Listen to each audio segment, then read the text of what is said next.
ನಮಸ್ಕಾರ, welcome to Yoyo Kannada. ಬನ್ನೀಗ ನೋಡೋಣ ಈ ದಿನದ ರಾಶಿ ಫಲಗಳನ್ನ. ಮೊದಲಿಗೆ ಮೇಷರಾಶಿ. ಆಕಸ್ಮಿಕ ಧನಲಾಭ, ನೀವು ದೊಡ್ಡ ಮೊತ್ತದ ಖರ್ಚನ್ನ ಮಾಡುವ ಸಾಧ್ಯತೆಗಳಿವೆ. ಇದು ವಿದ್ಯಾರ್ಥಿಗಳಿಗೆ ಸರಾಸರಿ ತಿಂಗಳು ಸಂಪೂರ್ಣವಾಗಿ ಹೊಸ ಮೂಲಗಳಿಂದ ಹಣವನ್ನ ಸ್ವೀಕರಿಸುತ್ತೀರಿ. ವೃಷಭ ರಾಶಿ. ಮಕ್ಕಳನ್ನ ಹೊಂದಿದ್ದರೆ ನಿಮ್ಮ ಬಂಧವು ಬಲಗೊಳ್ಳುತ್ತದೆ. ನಿಮ್ಮ ತಾಯಿಗೆ ಮತ್ತು ಆಸ್ತಿಯ ಕಾರಣದಿಂದಾಗಿ ಕೆಲವು ಘನ ಲಾಭಗಳನ್ನ ಗಳಿಸುವ ಸಾಧ್ಯತೆಗಳಿವೆ. ಇದ್ದಕ್ಕಿದ್ದಂತೆ ಪ್ರಯಾಣದ ಯೋಚನೆಗಳು ಜರುಗುತ್ತವೆ. ಮಿಥುನ ರಾಶಿ. ಕೆಲವು ಏರಿಳಿತಗಳು ಕಂಡುಬರುತ್ತವೆ. ಹೊಟ್ಟೆಗೆ ಸಂಬಂಧಿಸಿದ ಸಮಸ್ಯೆಗಳು ನಿಮ್ಮನ್ನ ಕಾಡುವ ಸಮಸ್ಯೆಗಳಿವೆ. ಆದ್ದರಿಂದ ನೀವು ಮನಪೂರ್ವಕವಾಗಿ ಆಹಾರ ಸ್ವೀಕರಿಸಬೇಕು, ವೈದ್ಯರನ್ನ ಸಂಪರ್ಕಿಸಬೇಕು. ಕಟಕ ರಾಶಿ. ಹಿರಿಯ ಅಧಿಕಾರಿಗಳೊಂದಿಗೆ ಸಾಮರಸ್ಯ ಮತ್ತು ಸಂಘಟಿತ ಪ್ರಯತ್ನಗಳನ್ನ ಕಾಪಾಡಿಕೊಳ್ಳಿ. ನಿಮ್ಮ ತಂದೆಯ ಆರೋಗ್ಯ ನೋಡಿಕೊಳ್ಳಿ. ಕೆಲವರು ನಿಮ್ಮ ಮಕ್ಕಳಿಂದಾಗಿ ನೋವನ್ನು ಎದುರಿಸುವಂತಹ ದಿನವಾಗಿದೆ. ಸಿಂಹ ರಾಶಿ. ಚಿಕ್ಕ ಚಿಕ್ಕ ಭಿನ್ನಾಭಿಪ್ರಾಯಗಳು ಜೀವನ ಸಂಗತಿಯೊಂದಿಗೆ ಮುಂದುವರಿಯುತ್ತವೆ. ಸರ್ಕಾರಕ್ಕೆ ಸಂಬಂಧಪಟ್ಟ ಕಾರ್ಯಗಳಲ್ಲಿ ಯಶಸ್ಸು ಇದೆ. ಹೆಚ್ಚಿನ ಖರ್ಚನ್ನ ಉಳಿಸಲು ಪ್ರಯತ್ನ ನಡೆಸಿ. ಕನ್ಯಾ ರಾಶಿ. ವ್ಯಾಪಾರಸ್ಥರು ಈ ತಿಂಗಳು ಹೆಚ್ಚು ಶ್ರಮಿಸಬೇಕಾಗುತ್ತದೆ. ಸರ್ಕಾರಿ ವಲಯದಲ್ಲಿ ಕೆಲಸ ಮಾಡುವವರಿಗೆ ಉತ್ತಮ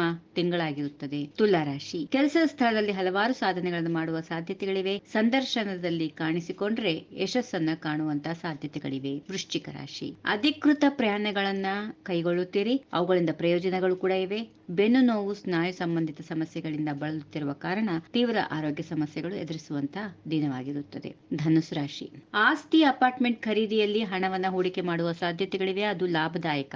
ಕೌಟುಂಬಿಕ ಅಗತ್ಯತೆಗಳು ಮತ್ತು ಜವಾಬ್ದಾರಿಗಳು ಪೂರೈಸಲು ಹಣವನ್ನ ಖರ್ಚು ಮಾಡುವಂತಹ ದಿನ. ಮಕರ ರಾಶಿ. ಕೋಪವನ್ನ ಅನಿಯಂತ್ರಿತವಾಗಿ ಉಳಿಸಿಕೊಳ್ಳುವ ಸಾಧ್ಯತೆಗಳಿವೆ. ಹಣಕಾಸಿನ ಸ್ಥಿತಿ ಮತ್ತಷ್ಟು ಶಕ್ತಿಯನ್ನ ಪಡೆದುಕೊಳ್ಳುತ್ತದೆ. ಕುಂಭರಾಶಿ. ಹೂಡಿಕೆ ಮಾಡಿ ಲಾಭ ಗಳಿಸಬೇಕು. ಈ ತಿಂಗಳು ಲಾಭದ ಕೆಲವು ಘನ ಅವಕಾಶಗಳು ಬರುತ್ತವೆ. ಹಳೆಯ ಮತ್ತು ಹೊಸ ಮೂಲಗಳಿಂದ ಹಣದ ಒಳಹರಿವು ಇರುತ್ತದೆ. ಕೊನೆಯದಾಗಿ ಮೀನರಾಶಿ. ಸಂಬಳ ಪಡೆಯುವ ಜನರಿಗೆ ಕೆಲಸ ಸ್ಥಳದಲ್ಲಿ ಹೊಸ ಜವಾಬ್ದಾರಿಗಳನ್ನ ನೀಡಲಾಗುತ್ತೆ. ಯಾರನ್ನಾದ್ರೂ ಇಷ್ಟಪಟ್ಟಿದ್ರೆ ಅವರ ಪ್ರೀತಿಯಲ್ಲಿ ಸಾಕಷ್ಟು ಯಶಸ್ಸನ್ನ ಕಾಣುವಂತಹ ದಿನವಾಗಿದೆ. ಹೀಗಿವೆ ಈ ದಿನದ ರಾಶಿ ಫಲಗಳು. ಸರ್ವರಿಗೆ ಶುಭವಾಗಲಿ. ಶುಭ ದಿನ. ನಮಸ್ಕಾರ. ಈ ವಿಡಿಯೋ ನಿಮಗೆ ಇಷ್ಟವಾದಲ್ಲಿ ಲೈಕ್ ಮಾಡಿ, ಶೇರ್ ಮಾಡಿ, ಸಬ್ಸ್ಕ್ರೈಬ್ ಮಾಡಿ.